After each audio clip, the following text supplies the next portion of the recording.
Alright. Morning everyone, happy Friday. Have you found if you haven't cleaned your house for a full week, you will see the dust everywhere, such on your table, on your laptop, or on your TV. Okay. If you're allergy or having kids, clean the dust is necessary. Here we have a thing that I want to introduce to you. Open it. It's a duster, which could help you clean the dust easily.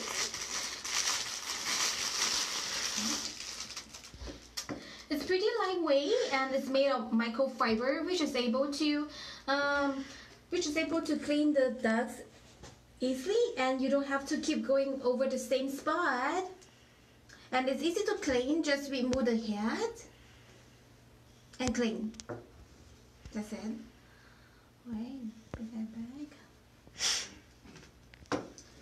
The duster could work for so many areas of your house.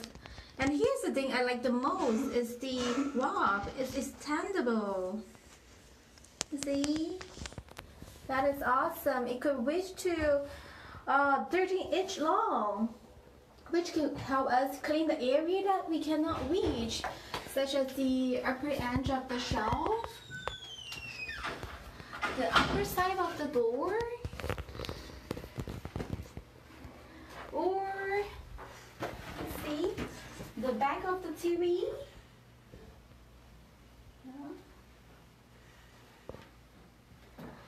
Alright. Or the ceiling. See here? That's really cool. And the corner. Even the upper side of the curtain. See here? Alright, it's definitely a great stuff, great helper for your cleaning. And it could not only be used in your house, but also in your car or in your office. Alright, if you guys like this product, click the link down below to get more information. And see you guys next Friday. Bye bye.